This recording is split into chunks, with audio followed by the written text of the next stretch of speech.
Jalen Carter spits on the face of the Dallas Cowboys. The Baltimore Ravens choke against Josh Allen and the Buffalo Bills. Is Josh Allen the next LeBron James?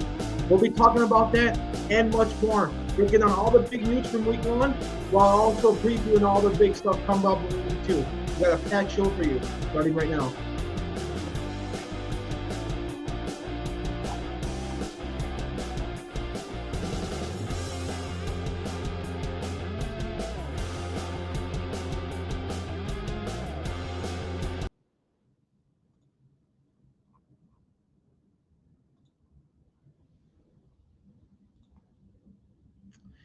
Welcome back to the Anthony Balester YouTube channel. I'm your host, Anthony Balester. We have a very, very packed show. We finally got NFL football. We got to experience week 1, which we know week 1, with as hungry as we are for football and NFL football, we know week 1's always the best. And it definitely didn't disappoint. We're also going to be talking about all the stuff in week 2 as well. So we got a packed show for you. But before we get started, make sure, if you're watching this video, make sure you subscribe to the YouTube channel. The more YouTube subscribers we have, the more content we can bring to you, and the better the content can get. So definitely make sure to subscribe. Also, if you're watching this video, make sure to like it and share it. If you're watching this video, you're a huge football fan, most likely. You probably have friends or family that are also big football fans. So make sure to share it with them and tell them to subscribe and like the video as well. The more likes on top of the subscribers that we have and the better following that we have, the more and better the content we can give you guys. Also, be making sure to follow me across all social medias. I'll be posting stuff on Twitter each and every week during the games and after the games. So if you want exclusive stuff or stuff that you don't have to wait each week for the YouTube video, follow me on Twitter so you can get live analysis during each game. We're on Twitter at Balester555, and we're on Instagram and TikTok at Anthony Balester. Well, we got to get into it. Let's talk about week 1 first. We had an amazing week 1 this year. You know, we got to start off with the season opener, and that was the Philadelphia Eagles, the defending champions, defeating the Dallas Cowboys. Now, the game itself was a lot closer than we thought. Philadelphia's defense wasn't as dominant as we predicted. It looks like some of the losses they had in free agency definitely hurt them. And Dak Prescott and this offense played a lot better than we probably predicted. Now, I had faith in the Dallas Cowboys offense. I thought Tyler Booker would be a really good guy to come in who had a lot of experience and was the guy who was a plug-and-play guy as a rookie who could contribute right away at the guard position. I thought Dak Prescott coming back from injury would be much better. And now you give him 2 good receivers with George Pickens and CeeDee Lamb. Obviously, you see why this offense did really well.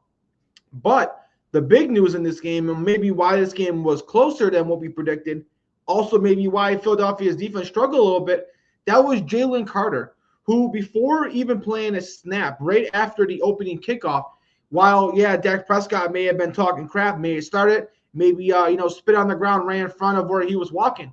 Jalen Carter walked right up to Dak Prescott and spit right on his neck. Now, there's no place for that in the National Football League.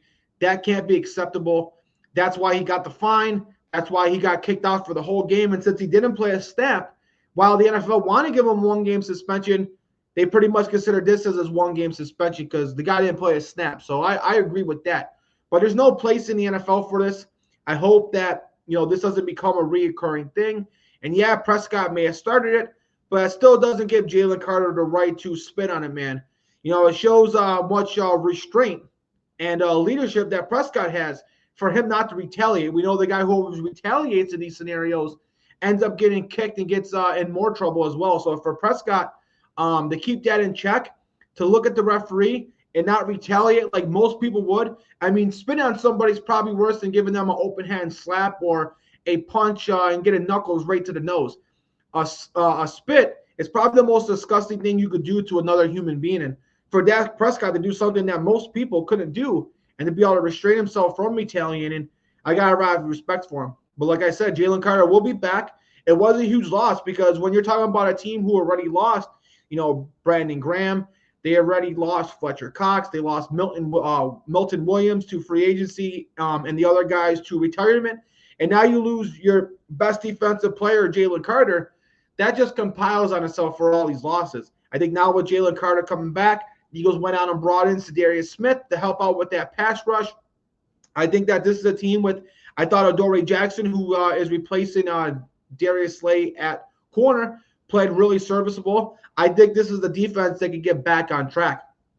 But the biggest game of the weekend, what was one of the best games we've ever seen, and that was the Buffalo Bills. And, I admit that I was wrong, but it looked like it was going exactly how I predicted. The Buffalo Bills were able to come back and beat the Baltimore Ravens 41-40. Wow, this game was absolutely insane. I mean, the fans were leaving. People in my house were saying, "Oh, this game's over. The Bills are buried. It's the game's finished. There's no way they can come back." Well, they found a way. Josh Allen, yeah, he had 2 dropped interceptions, but for the most part, this guy continues time and time again with one of the worst defenses in the NFL year in and year out. Yeah, they get their turnovers, but when they play against great quarterbacks, this team really, really crumbles. And they didn't have an answer for Lamar Jackson.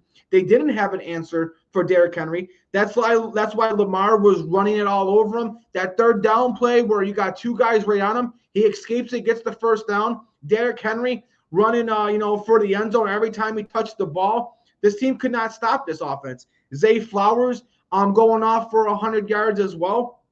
And even though Baltimore's defensive line was wreaking havoc in the first half against the Bills' offensive line, and I think the Baltimore Ravens have a very, very good secondary. You had Kyle Hamilton making plays. Malachi Starks did not look like a rookie. He looked like a vet out there. Obviously, Marlon Humphrey was doing his thing. But Josh Allen, particularly in the second half and the fourth quarter, really put this team on his back. And we've seen so many times where the Buffalo Bills defense will give up 30, 35, 40. And Josh Allen will continue to still ball out. And that's why I think he's the best quarterback in football. I've been saying it for the past 2 years. I think when he lost Stephon Diggs and when Joe Brady really became the offensive coordinator in 2024 last year and in 2025 this year, for pretty much the large part of all last season, now the beginning of this season, Josh Allen has been the best player in football. He's completely elevated his game. And the reason why I said in the video why Josh Allen could be the next LeBron James is because LeBron James has had a history. Maybe not now that he's outside of his prime, but there was so many years where he had lackluster teams that wouldn't have even made the playoffs had he not been on there. And he takes this team to the finals. We got to remember, LeBron James was a guy who lost Kevin Love, lost Kyrie Irving, and with Matthew Dellavedova, who probably doesn't even be involved in any rotation in the NBA at the time, is now his second go-to guy. And this guy's winning games and pushing the Golden State Warriors to the brink up until obviously they ended up losing it. But a team that was completely outmatched in the Cleveland Cavaliers with Matthew Dellavedova as the second option, LeBron was out there throwing up 30, 40-point triple-doubles and winning games against the Golden State Warriors team who had 3 Hall of Famers and a Hall of Fame coach. They had Steph Curry, Draymond Green, Klay Thompson, Steve Kerr as the head coach. You still had Andre Iguodala, who at that time was contributing. And LeBron James was still finding ways to make them games close and competitive. Josh Allen does the same thing for the Buffalo Bills. They might have to fire their defensive coordinator at this point. Bobby Babich kept putting this team at a huge disservice. Now, in the second half, mainly in the fourth quarter, the defense really clutched up. But they wouldn't have been able to clutch up if Josh Allen wasn't scoring on his end and giving them some sort of momentum. I want to bring up one defensive player in particular, Ed Oliver. I'm not going to say anything bad about him. He's kind of undersized at defensive tackle, but we've seen undersized defensive tackles before, like Aaron Donald, be the best, in NFL history at that position. Ed Oliver looked like an Aaron Donald-esque in that game. He showed the explosiveness. He was able to force a fumble on Derrick Henry, which was probably the biggest play of the game, and was able to keep the Bills in the game, while also in the fourth quarter being able to stop Derrick Henry. The way you stop Derrick Henry is the defensive linemen have to tackle him in the first 1 to 2 yards. He's way too big and way too fast to be tackled by a linebacker and to be tackled by a safety or a corner. He's too big for safeties and corners, and he's too fast for a linebacker. So as soon as he gets past the defensive line and gets to the 3 or 4 yards, he's going for 50, 60 for a touchdown. So that's why Derrick Henry's a guy who either gets tackled for a 1 to 2 yard gain or he's running it for a 50-yard touchdown. And Ed Oliver really clutched up in that end of that game and was one of the main guys who was able to stuff Derrick Henry before he got to the second level of the defense. So I got to give Ed Oliver respect. But what Josh Allen has done for this Buffalo Bills team, putting this team on his back. And yeah, I like Keon Coleman. Yeah, I like Kincaid. Yeah, I like Shakir. But it's not like this guy is throwing to Jamar Chase or T. Higgins. I still think Zay Flowers is better than any receiver the Buffalo Bills have. Josh Allen has not been given a great defense. And the sad part is Sean McDermott is a defensive coach. It kind of reminds me of John Elway back in the 80s where he lost in 3 Super Bowls, but he was carrying teams that shouldn't have been there. And ultimately, they had to get rid of their head coach and bring in Mike Shanahan and completely change the team around them. I think that's kind of like where we're at with Josh Allen. I think McDermott is still a good coach. I do think, though, Bobby Babbitt may not be the answer at the defensive coordinator, and we may need to see a change there. And if this keeps happening where Josh Allen is having these great performances, you know he's the best player on the football field, but they're losing because their defense is giving up 30 or 40, changes have to be made. And Josh Allen is too great of a player, and the Buffalo Bills have this window with Josh Allen where they have to take every single advantage of it. And, if that, causes the Buffalo Bills to do some things that may be sad or may be heartbreaking, you got to do what you got to do because you're never going to have a player like Josh Allen again. I don't care what people say. Josh Allen is the best player the Buffalo Bills have ever had. If Josh Allen played in the 90s with the Bills where they had Hall of Famer after Hall of Famer, Andre Reed, Thurman Thomas, Bruce Smith on the defensive side of the ball, if he had even close to that talent, I guarantee he wins one, if not more, of those 4 Super Bowls. So as great as Jim Kelly was, who, rightfully so, he is a Hall of Famer, he's not and never was Josh Allen. Josh Allen is a guy where I think Lamar Jackson is one of the most talented quarterbacks to ever play the game. I think Pat Mahomes is one of the most talented quarterbacks to play the game. In terms of just quarterbacking, or in terms of just reading defenses, getting the ball out to the right receiver and throwing accurate passes, Joe Burrow is up there with some of the best we've ever seen. Joe Burrow is kind of like a more mobile version of Tom Brady. Now, Tom Brady's the GOAT. I don't want to put anybody in that comparison or anybody in that same sentence. But Joe Burrow is a lot like the modern-day Tom Brady. And Lamar Jackson, the fact that he is the most athletic quarterback to ever play the position, while also being one of the most accurate quarterbacks in today's game. And then you look at Mahomes, who has the Brett Favre arm strength, could throw these sidearm passes, could throw on the run, but doesn't throw the interceptions or is not as erratic or as inaccurate as a Brett Favre. Josh Allen is the head of all those guys. Josh Allen is the cream of the crop. Players are much more talented now. Players are much more bigger, faster, and stronger. And Josh Allen is the best of the best. I think if Josh Allen had Andy Reid as a head coach, or if he had a defense like the Chiefs has had, or a defense like the Baltimore Ravens had, Josh Allen would have 3 or 4 Super Bowls already. So I'm not going to keep using it against him that the fact that his team losing when this guy, look at his playoff numbers. Yeah, you can say, oh, he loses in the playoffs like Lamar Jackson. Well, that's just ignorant, and that's just you not looking into the details. Look into the details. Josh Allen is putting up great numbers. He has better numbers in the postseason than he does in the damn regular season. So I don't want to hear anybody sit there and say, oh, he can't get it done. It's his defense that can't get it done. It's a team game, and you need a great defense and a team to win the Super Bowl. Josh Allen could only do so much. Josh Allen himself is taking his team to AFC championship games, second round of the playoffs, and they're losing one-possession games to other great Hall of Fame quarterbacks because his defense can't get one stop. I think if Josh Allen had any of this support that these other quarterbacks had, Josh Allen would have multiple Super Bowls, and we'd be talking about him as one of the 5 greatest quarterbacks. In my opinion, without having the Super Bowl, what this guy's already accomplished and what this guy showed, and I'm not going to hold it against them of what the team is doing and what the team's holding him back from. Josh Allen, in my opinion, is the best player in football. It's not even close. And I think Josh Allen is the second best player to ever play the game behind Tom Brady. If I was starting a franchise and I could have any point in NFL history, obviously you got to start with the quarterbacks because they're the most valuable. They make the biggest difference. I would choose Tom Brady 1, and I would choose Josh Allen 2nd, and I wouldn't have to think about it twice. I just think if you're saying Josh Allen is not good, or if you think Lamar Jackson's better, when Lamar Jackson, like I said, is a great quarterback. He's a Hall of Fame level player. He's one of the top 10 quarterbacks of all time. But Josh Allen is just different. And we need to put some respect on him for that. And we got to stop holding his defense and his win-loss record against him. Now, if his stats were bad, like look at Peyton Manning when Peyton Manning was having his playoff losses. His stats weren't that great. His stats significantly dropped off from the regular season to the postseason. Josh Allen's stats increased. He's one of the best quarterbacks in the playoff history. His touchdowns per game are one of the best of all time. His turnover percentage is one of the lowest of all time. So what more can this guy do? So I don't want to sit there and hear any more criticism of this guy. In my opinion, he's the best player in the world. He's the best player on planet Earth. And I think he's the second greatest player to ever play this game. And no matter what someone says or what someone tries to prove, you know, they're just being ignorant and they're not looking at the details.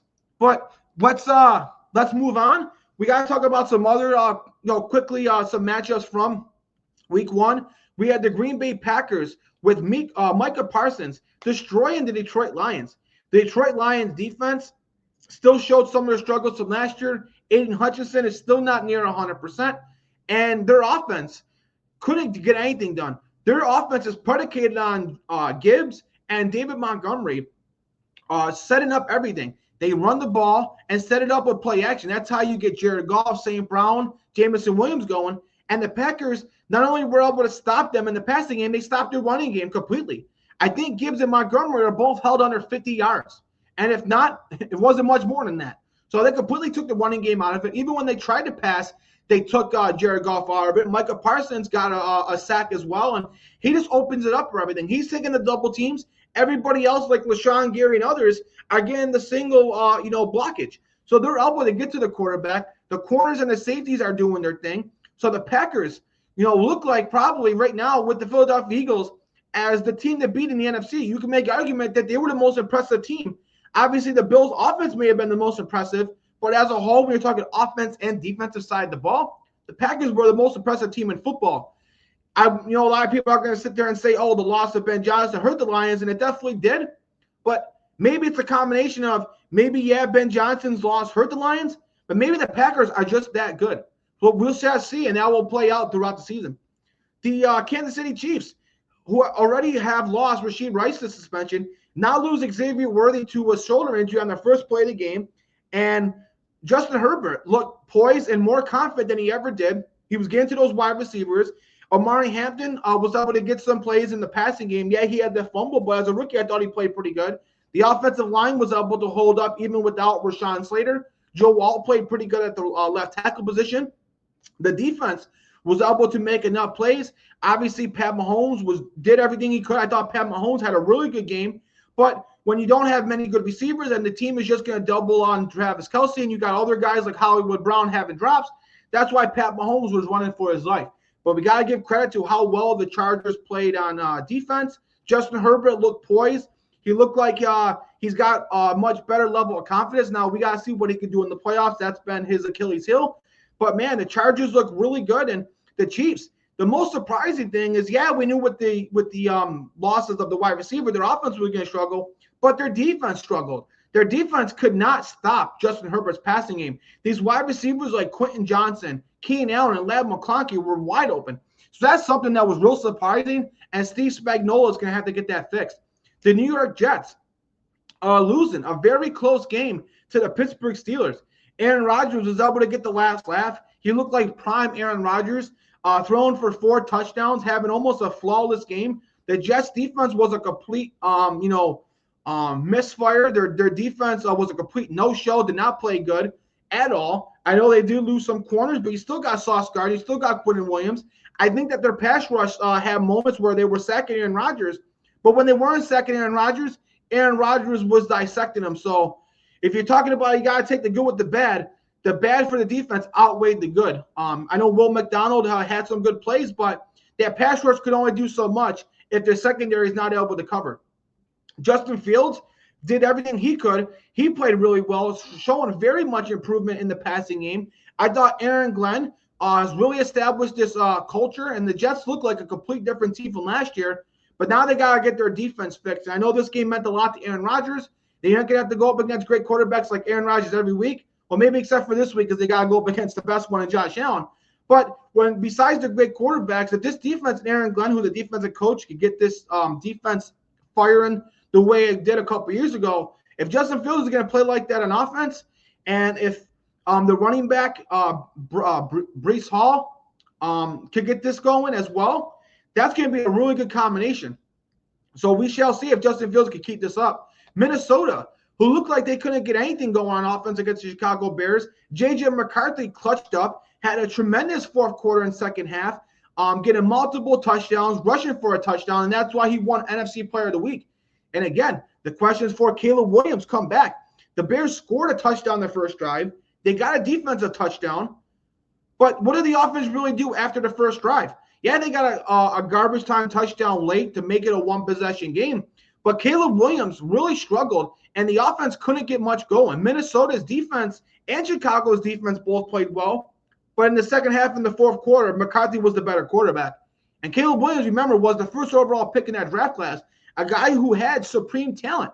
But again, holding on to the ball too long, not making the plays he should play. We still got question marks with him. It's funny because we had question marks about J.J. McCarthy in the beginning of the game. Now finishing the game for his first game and his first start, J.J. McCarthy played as well as you could have asked. We still got those question marks about Caleb Williams. Finally, the last thing I want to speak about from week one, and that was the Indianapolis Colts, who absolutely destroyed the Miami Dolphins.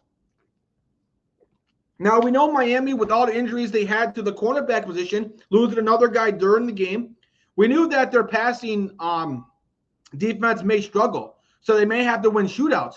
But they got destroyed by the Colts on both sides of the ball, on all levels of the game.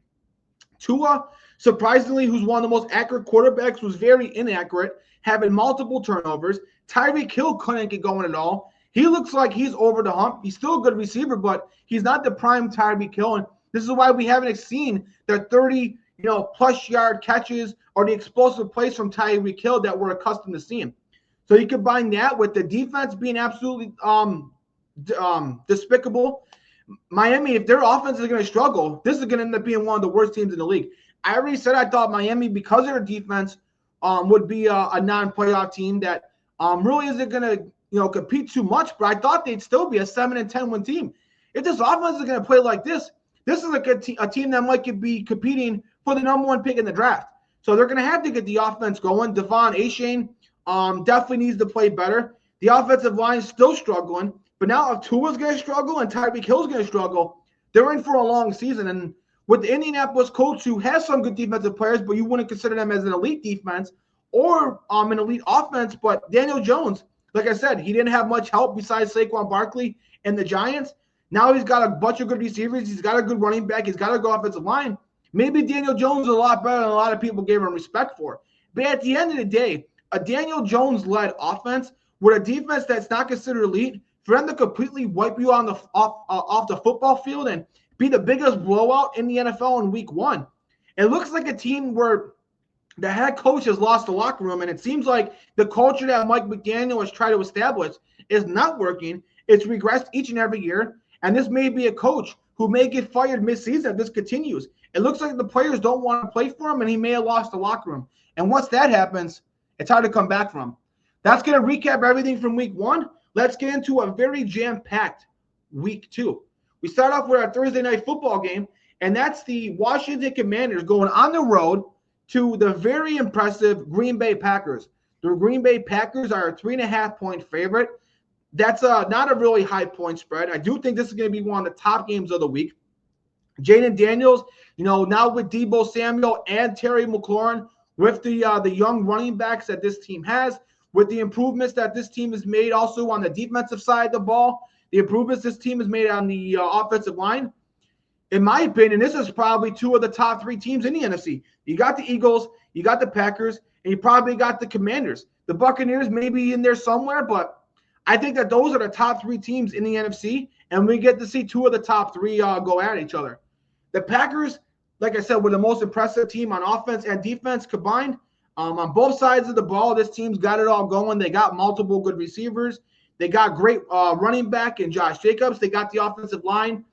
Jordan Love, who has had some of his lows, if he continues to play like he did last week, this is going to be probably a team that could really give the Philadelphia Eagles a run for the money in the NFC.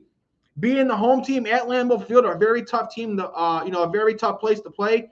I think as great as Daniel is, I think he's the better quarterback in this matchup. It's going to be hard to overcome that great defense the Packers have.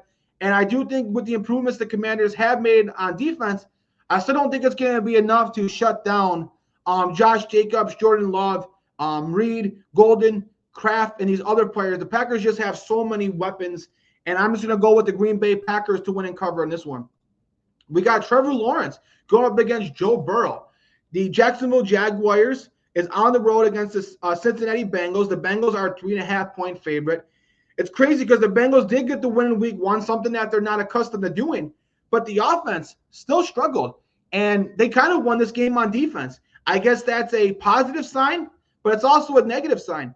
You know, the Bengals were a team that tried to avoid their offense from starting off the season on a low note. So they played their players a lot more during the preseason than they had in previous past seasons, and their offense still didn't play that great. Now, I think going on in a divisional game, I think they were also on the road against a really good Browns team where the offense is going to be the reason why they struggle this year, not the defense. They got Myles Garrett. You got Denzel Ward. You got some other good pieces as well. So that's a very tough matchup. And a division game where teams know each other the best, I'm not going to say that the Bengals offense is going to continue to struggle. Now, when you look at the Jacksonville Jaguars, their defense came to play. Their linebacker won Defensive Player of the Week. He had a turnover. He had a bunch of tackles. I think he had double-digit tackles. Travis Hunter helped out this offense as well. Travis Etienne really broke out with over 100-something yards. I think he had his career high in yardage. If Travis Etienne could really contribute with Brian Thomas Jr., also Strange at tight end, who looks like he's emerging as their true number 1 tight end, with Travis Hunter as the number 2 wide receiver, with Tyson Campbell, Travion Walker, Josh Allen Hines on defense. This is a team that looks like they may be competing for a wild card spot. This is a team that does have a lot of talent. They've had a lot of draft picks, and maybe this is the year they're going to bring it together. I think going on the road against Joe Burrow, who now that they finally have a defense that they can rely on a little bit more than last year, I think knowing that they got something to prove after having a lackluster performance on offense, I expect Joe Burrow and T. Higgins and Jamar Chase and Chase Brown to have a big game. I'm going to go with the Cincinnati Bengals to win and cover. We got a division game here. We got the New York Giants going on the road to the Dallas Cowboys. Now, the Dallas Cowboys, like I said, their offense, Dak Prescott played a really great game in week 1. I think they got some contributions out there running back. I think Javonte Williams had a really good game. I know Miles Sanders' fumble last week really hurt. CeeDee Lamb, who had a couple of drops, even though he had a good game. We know CeeDee Lamb's going to rebound from that. But while I think the Dallas Cowboys will win this game, I think the Giants is going to make it to where the Dallas wins, but I'm going to go Dallas no cover. I think the Giants' defense with Abdul Carter, Brian Burns, Thibodeau, I think that their defense is too good. And for a Cowboys team that we still got to see what they could do in the pass rushing department. I like their corners. Their corners are very good with Diggs and Deron Bland, but I still don't trust their pass rush after losing, Micah Parsons. Yeah, their run defense with Kenny Clark is better, but they still don't have a really good pass rush. They got one of the weakest pass rushes in the NFL, and I think going up against Russell Wilson, who didn't play great last week, if you can't pressure him, I think Russell Wilson could do enough to at least keep this game close. I see Dallas winning this game by 3 or 4 points, but I'm going to go Dallas no cover. We got a very, very pivotal division matchup here. 2 teams who are trying desperately not to start off 0-2 in their division. And that's the Chicago Bears going on the road to the Detroit Lions. Like I said, both these teams lost in week 1 in the division. And we know when it comes to tiebreakers in the NFL, the division records are what separates these teams. So neither of these teams are going to want to start off 0-2. I think the Chicago Bears, who was the home team, going up against a quintessential rookie quarterback, if you know he's not a rookie, but in his first start against McCarthy, for them to not look that great in that game, or for Caleb Williams to struggle, and Detroit, who did have to go on the road to what might be the best team in the NFC in the Green Bay Packers, I think that the Detroit Lions loss, I think the Chicago Bears loss is much worse than the Detroit Lions. Yeah, the scoreboard-wise, it may have been closer, but the Lions had a much tougher matchup than obviously the Chicago Bears did. And again, I trust Jared Goff a lot more than I trust the Chicago Bears. Jared Goff plays a lot better at Detroit in home with the home field advantage a lot better than he does play on the road. And I expect them to have a chip on their shoulder as well from what happened last week. And I can't see the Detroit Lions losing at home in a very pivotal matchup. So until I see it from Caleb Williams, I'm going to go with the Detroit Lions. But I'm going to go Detroit Lions with no cover because of the fact that we have to see what this offense could do without Ben Johnson. And yeah, they played against a great team led by Micah Parsons and the Packers.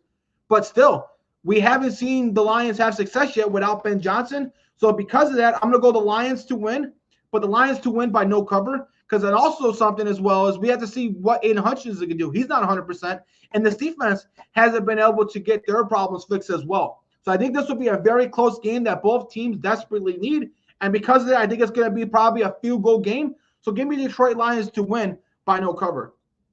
A game that's probably a real easy pick. We got the Los Angeles Rams, who do have to travel on the road to the Tennessee Titans. The Rams are a 5.5-point favorite as well. I think the Rams, who have a very young defense, who really were able to shut down C.J. Stroud a week ago, their offense, obviously Matthew Stafford is still trying to get his back fixed, but you still got Kyron Williams, who's a touchdown machine. They have a really impressive offensive line, 2 number 1 receivers in Puka Nacua and Devontae Adams. That's just way too much star power on the defensive side of the ball. Their defense, they got some young safeties that I love. You got Jared Verse, you got Brandon Fisk, you got Kobe Turner. They're going to cause Cam Ward has tried to do what he could, but outside of Calvin Ridley, this Tennessee Titans team do not have the receivers to help Cam Ward at all. I do think that their defense played a lot better than I thought. Hooker and those guys played really well against Bo Nix, but against an experienced quarterback like Matthew Stafford with the defense that they have, I'm going to go with the Los Angeles Rams to win and cover in that one. In a division matchup as well, we got the New England Patriots going on the road to the Miami Dolphins. Now, the Miami Dolphins, because they're the home team and because the Patriots didn't look well either last week, the Dolphins are a 1.5-point favorite. Now, we know with the NFL, when you get embarrassed and get blown out like that, a lot of the times the players who are very talented, who obviously have big egos, who don't like to be embarrassed, are going to have a chip on their shoulder. So I do think we'll see a much more effort and a much better display of football from the Miami Dolphins. I think Tua, who's really been accurate for most of his career, I think that game in terms of what happened on the offense is an anomaly. I think Tua Tagovailoa will get back to his former self, and I think Tua will get back to being an accurate quarterback again. So I think because of that, this game is much closer, plus they're the home team.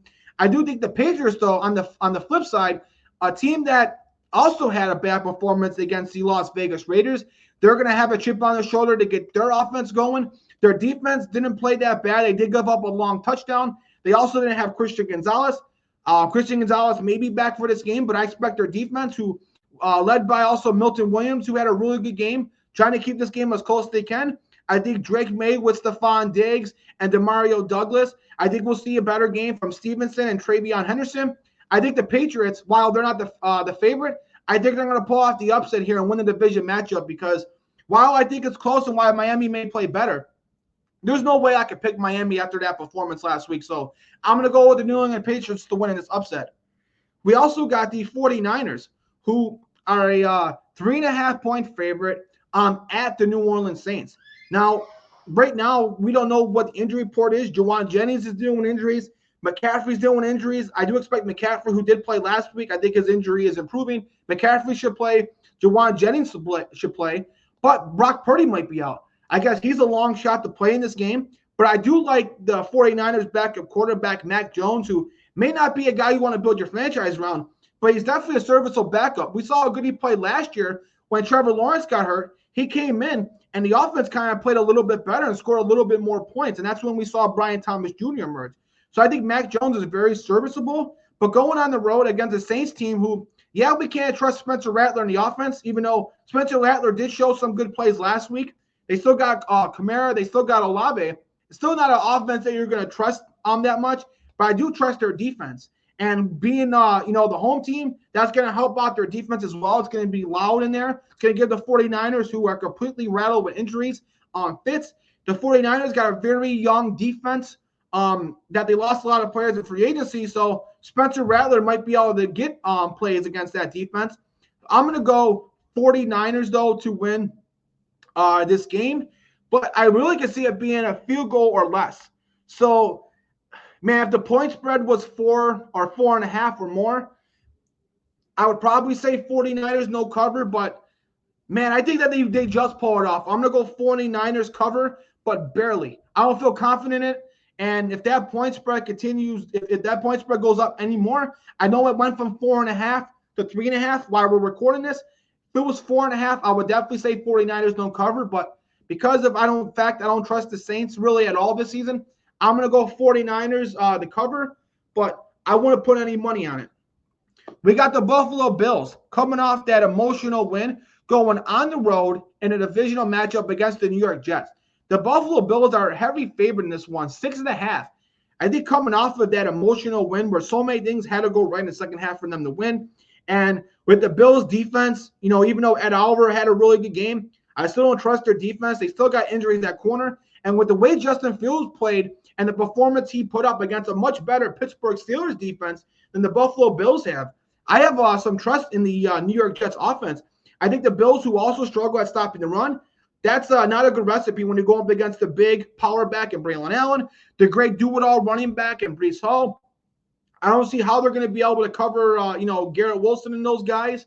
I think the Jets' pass rush is very, very well. I do think the Bills will do enough to win this game, but going on the road in a visual matchup with a team where I don't trust their defense, I'm going to go with the Buffalo Bills to win because of Josh Allen, because I think that their defense will make just enough plays to win this game, but I'm going to go Buffalo Bills no cover.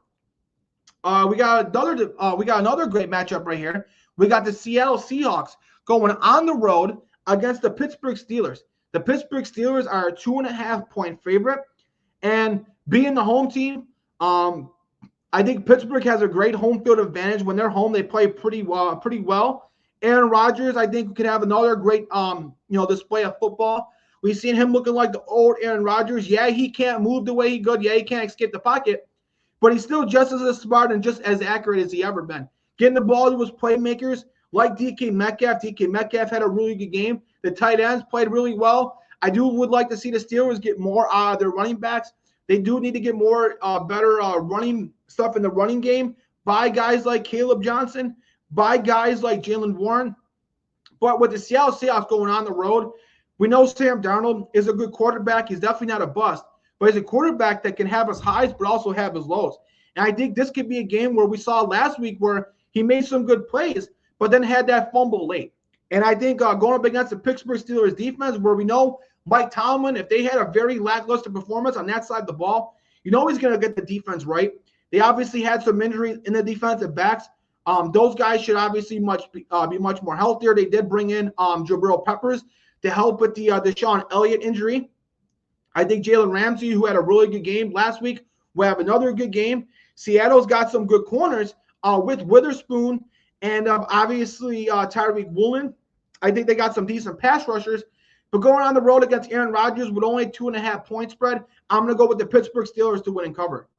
Now, we got a division matchup right here. We got the Cleveland Browns, who got to play in another division game after losing to the Bengals, going on the road to the Baltimore Ravens.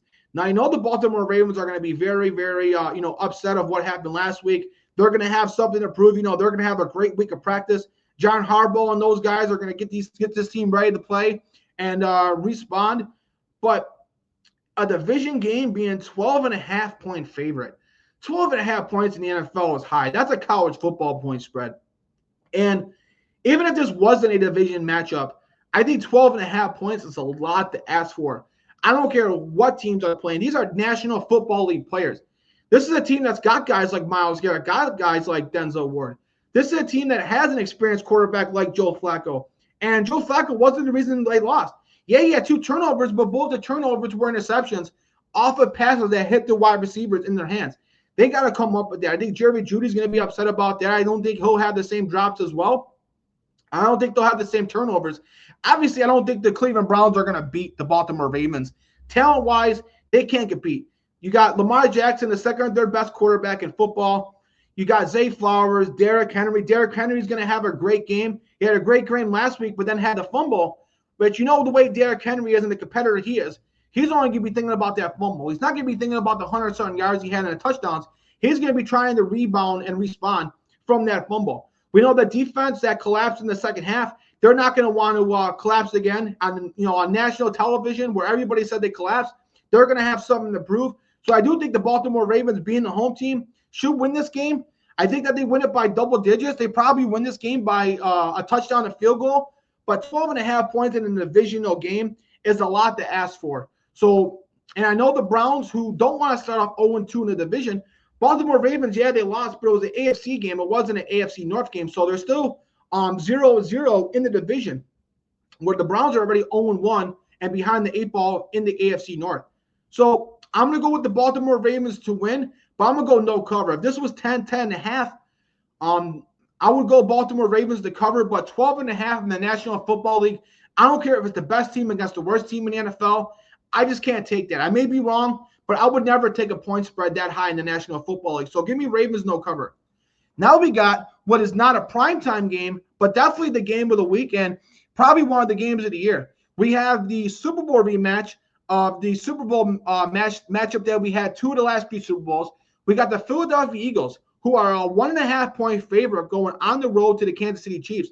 The Philadelphia Eagles do get Jalen Carter back. They obviously will have Zadarius Smith. The Kansas City Chiefs now can game plan for not having Xavier Worthy. Obviously, they game planned and had plays in the playbook for Xavier Worthy specifically. Now that they don't have him, they can kind of spend a whole week game plan for that. Plus, you look at both these teams. One team played on Thursday, one team played on Friday. So both these teams get some extra time to game plan for each other. Obviously, the Chiefs are going to be very, very excited and amped to get payback for them losing in the Super Bowl. Their offensive line's got something to prove. So I think the Chiefs' offense looks much better. But I just don't see how they're going to be able to stop the Philadelphia Eagles. The Philadelphia Eagles are one of the most talented, if not the most talented team in the NFL. On offense, if the Chiefs couldn't stop Quentin Johnson, Keenan Allen, Ladd McConkey, how are they going to be able to stop Saquon Barkley, Devontae Smith, and A.J. Brown, and Jalen Hurts running ability? They're not. And I do think that, with the arguments that we've seen with Chris Jones and Drew Tranquill, they're going to want to have something to prove as well. But I think this Eagles has too much talent on both sides of the ball. I think Jalen Carter is going to come into this game like a madman. But like I said, I do think that because their offensive line was so bad in the Super Bowl, I think this is the one game where the offensive line is going to come to play. I do think this is going to be a very close game. This is not going to be a blowout. That's why the point spread is the way the point spread is. Plus, the Chiefs get the home field advantage at Arrowhead. So I think this is going to be a very close game that's going to come down to the final 2 possessions. But I'm going to trust Saquon Barkley and Jalen Hurts and A.J. Brown, Devontae Smith to make that one play to get them the win, much more than I'm going to trust a team that's got Hollywood Brown right now as their go-to wide receiver. So give me the Philadelphia Eagles to win this game and cover. In another game, 4 o'clock game, we have the Denver Broncos, who are a 1.5 point favorite against the, I can't believe I'm saying this, the emerging Indianapolis Colts. The Denver Broncos had some good plays defensively and had a few plays offensively, but man, their offense was really, really lackluster. I thought they were going to absolutely blow out the Tennessee Titans, and the Tennessee Titans gave them a really, really tough game and gave the Broncos everything that they could handle. So we got to see, is Bo Nix going to have a sophomore slump? Most quarterbacks do, and it doesn't mean Bo Nix is a bad player. This is just how the National Football League is.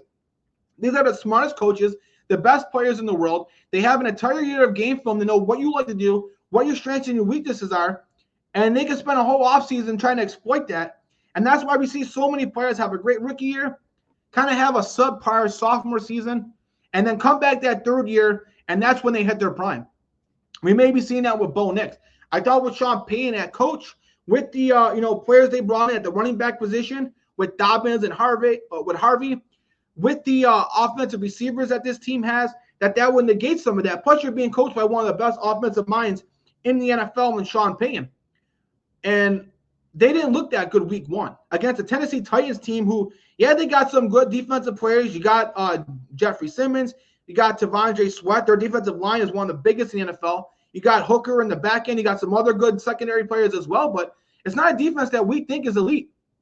And for the Broncos to struggle against that, Now going on the road to a team that just absolutely blew out the Miami Dolphins, and a team who Daniel Jones was one of the top players in the National Football League in week 1. You got Jonathan Taylor. You got some really solid wide receivers, no true number ones, but some really quality number 2 guys in Michael Pittman, Alex Pierce, Josh Downs. Tyler Warren already looks like a top 5 tight end in the NFL. And the way that their defense played with DeForest Buckner and others, this is a team that, plus being home in Indianapolis, I see why the point spread is so low. I'm still going to trust Bo Nix, though, at the end of the day. I got to see it for a second week. We know Miami wasn't a great team. So, yeah, the Colts look impressive, but I got to see it against a team that we really have high hopes for. And if Daniel Jones and the Colts offensive defense does it again in this one, then that's going to kind of answer 2 questions. That's going to say, okay, well, maybe Bo Nix is having a sophomore slump, and this Denver offense isn't going to be as good as we thought. And maybe the Colts, offensively and defensively, is much better than what we predicted heading into the 2025 season. But until I see it for 2 weeks in a row, I'm going to trust Sean Payton and watch a small point spread.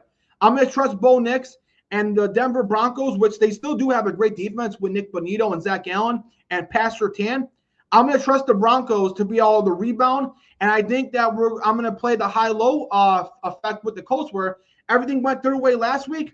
It's hard for that to go 2 weeks in a row. So give me the Denver Broncos to win and cover. And then in the last 4 o'clock game, we got the Carolina Panthers going on the road to the Arizona Cardinals. The Carolina Panthers were a team that, yeah, I didn't expect them to win against the Jacksonville Jaguars, but I thought that their offense would look much better than it did. Bryce Young did not look like the 2024 Bryce Young. He looked like the 2023 Bryce Young. He wasn't able to get the ball to his receivers. The Jacksonville Jaguars had a tremendous game plan. And again, the Panthers defense, yeah, J.C. Horn made a really terrific interception. He's one of the best corners in the league. But outside of him and a couple other players, this is a defense that's not really deep and one of the weaker defenses in the NFL. Yeah, they brought in some guys like Pat Jones and others. They get Derek Brown back from injury. This was a defense we thought would be improved, and we haven't seen it yet. And we still haven't seen Bryce Young really take the next step. He looked like he was about to do that last year, the way he finished, while, ending as one of the hottest teams in the NFL, who even gave the Kansas City Chiefs last year a run for their money. But we haven't seen the beginning of this year. We know Tector McMillan's got all the talent in the world. We know Xavier Legette and these receivers got some talent. But we got to see it. And the Arizona Cardinals was a team who Marvin Harrison Jr. looks like he's emerged as the number 1 receiver and why he was drafted so high. James Conner's still doing his thing. Trey Benson's a very good back to complement James Conner. Kyler Murray, we know we always start the season off strong. The Cardinals defense looks to be improved, but at the end of the day, they only won a 1-possession game against a New Orleans Saints team that we're not expecting much. New Orleans Saints, along with the Tennessee Titans, are projected, and the Browns are projected to be the 3 worst teams in the NFL. And for them to only win by 1 possession against, a team like that, I can't trust the Cardinals either. I know the Cardinals are the home team, but 6.5 points is a lot for a team that I don't trust. So I'm going to go with the Arizona Cardinals to win, but no cover. Now we get to the final 3 primetime games. We got the Atlanta Falcons going on the road to the Minnesota Vikings. The Minnesota Vikings are a 4.5-point favorite in this one. We know if J.J. McCarthy could continue to build on what he did last week with the way this defense is playing, with T.J. Hockenson, Justin Jefferson. We know Jordan Addison is going to come back in a few weeks. They now have Adam Thielen. This could be a team where everybody thought would have a drop-off and have a step back. Maybe they don't. Maybe this is a team that's still a playoff team. They got one of the best coaching staffs in the National Football League. Kevin O'Connell, no matter who the quarterback is, he always figures out a way. I think he started to unleash J.J. McCarthy. I think he played it safe in the first half. And we saw in the second quarter when they really needed him, they unleashed him. And McCarthy, with his dual threat ability and being able to throw on the run and make plays, he really made the difference. Now, we know with the Falcons, they played a very, very competitive game with one of the best teams in the NFC and the Buccaneers. We know the Falcons has had the talent for years. They got Bijan Robinson, one of the best backs. You got Drake London. You got Darnell Mooney. But their defense is still not that great. Their defense still struggles. They drafted some pass rushers, but they're still rookies at the end of the day. So this is a defense that's also starting a bunch of rookies in the defensive backs as well. So this is a very young defense that I feel is a year away, so I don't trust their defense. Drake London has a shoulder injury. He is expected to play. If he doesn't play, I don't see any way that the Atlanta Falcons could win this game. But if Drake London, which he's supposed to play with Bijan Robinson, I think that the Falcons can pull off the upset. And if the Vikings do win, I don't think that they cover this point spread. I do think this is a 3 or 4 point game. But I'm going to go with the upset here. I think Michael Penix, who showed flashes, he showed mobility. He showed his accuracy as well. We know they have Darnell Mooney and Drake London. We know Bijan Robinson is going to have explosive plays. And I just think it's going to be hard for McCarthy to replicate that 2 weeks in a row. So I'm going to go with the Atlanta Falcons to win in an upset in this one. In our we have a double header on Monday Night Football. We got the Tampa Bay Buccaneers going on the road to the Houston Texans. The Houston Texans, being a home team, are a 2.5 point favorite. I just can't trust the Texans. I love their receivers. I love C.J. Stroud, but their offensive line is still a question mark. They were one of the worst in the National Football League last year. They try to bring in some guys, and their offensive line is still struggling. I love their defense with having one of the top shutdown corners in Derek Stingley, having two of the most athletic pass rushers with Will Anderson Jr. and Danielle Hunter, but I don't think they have a huge presence on the inside of the defensive line. So I don't trust, them in the trenches. I like their edge rushers, but I don't trust their defensive tackle position, and I don't trust their offensive line. And I think going up against the Buccaneers, who proved, they could win in any shootout. And I think that that's how they're going to have to win this game. But since the Texans don't have a great offensive line, the Buccaneers, may not have a great defense at this point. It's not like they're going up against a star offensive line either. So I think that kind of negates itself. And then it's just like, who do you trust more? I trust the Buccaneers offense more. I trust Mike Evans, and the emergence of Emeka Mbuka, who had 2 touchdowns in his first game, was one of the most pro-ready, safest picks in the NFL draft. He was going to be able to come right in and make an impact day one. With Bucky Irving, one of the most explosive running backs who could catch the ball at the backfield, take handoffs, and take a 2-yard loss and turn it into a 50-yard run. I just think that they have too many playmakers on the offensive side of the ball. And I do like their offensive line as well. I know their tackle's out, so they're trying to wait for him to come back. But I just trust Baker Mayfield, who has proved time and time again how tough he is and how much grit he plays with and how he continues to make plays and prove the doubters wrong. So I'm going to go with the Tampa Bay Buccaneers to go on the road and to win an upset. In the final game of the week, we got the Los Angeles Chargers going on the road in another divisional game, being a 3.5 point favorite against the Las Vegas Raiders. The Raiders, man, they look like Pete Carroll's got this team much improved. We said coming into the season, you drafted one of the best running backs to come out in a very long time in Ashton Genty. You brought in Geno Smith, who a lot of people don't like Geno Smith, and maybe he's not a top 10 quarterback, but he's definitely a franchise guy that could get you to the playoffs. I think he's right around that top 15 quarterback range, and he's significantly better than was one of the 5 worst quarterback situations in the NFL last year when they had O'Connell and Gardner Minshew. So with that, they got speed at wide receiver with Tucker and Thornton. They don't have no true number 1 receiver, and it is probably one of the worst receiving cores in the NFL, but what helps negate that is the fact that you got the best tight end in football in Brock Bowers. Brock Bowers did get a minor injury in here in that game where they beat the Patriots, but he's expected to potentially be okay. So when you have the best tight end in football, that does help your receiving core out. And with the speed guys that they have, so Brock Bowers, you have to worry about him in the short intermediate, and then they can hit you with a guy like Thornton or Tucker on the outside and hit you for a 40, 50-yard gain. And you got Jacoby Myers, your possession guy who could also, exploit the short to intermediate. The Raiders got a really good team. I still don't trust their defense all so much. I know they played pretty well against Drake May, but Drake May is still a young quarterback. I still got to see guys outside of Max Crosby emerge for this team. Obviously, week 1, they look good, but now we'll be able to see the true test. But as I said before in the beginning of the show, the Chargers' defense looks really good. Their offense with Joe Alt, who doesn't have much drop-off, moving him from right tackle to left tackle to replace Slater. That's not a huge drop-off. I think Omari Hampton will have a much better game in the running department. And with the receivers that this team has, Keenan Allen now is your 3rd option at wide receiver with Ladd McConkey, one of the best route runners in the NFL. Quentin Johnson, a guy who's big and fast, you can just throw it up to. And with Justin Herbert, with the poise and confidence they have, being coached by one of the best coaches in the NFL, and Jim Harbaugh.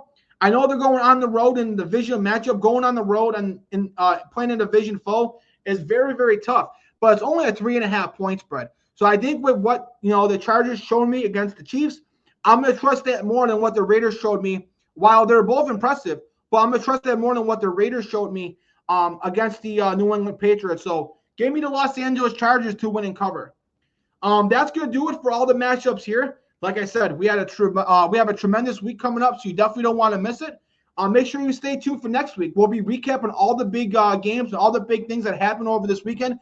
We know every week the NFL gives us something new to talk about and something exciting to see. So we'll be talking about that. We'll be breaking down any news or big trades that do happen over the week. If any news does break, we'll be talking about that as well. And we'll also be previewing every single NFL matchup in week 3. We're going to be doing this every week. We're going to be breaking down every single game each and every week, and we're going to be recapping all the big games from the week before. So definitely make sure to stay tuned. We do an NFL version of this every Wednesday, and if you love college football, we do the same thing for college football every Tuesday. But make sure before you leave, make sure if you watch this, make sure you subscribe to the YouTube channel. The more subscribers we have, the more content, the better content we can bring you. Also, as always, make sure to like this video. The more likes we get, the better it helps with the algorithm. The more views we get, the more content we can bring. It helps out everything. It all ties into each other. Also, make sure if you're watching this, make sure you share it with anybody else you know that loves football.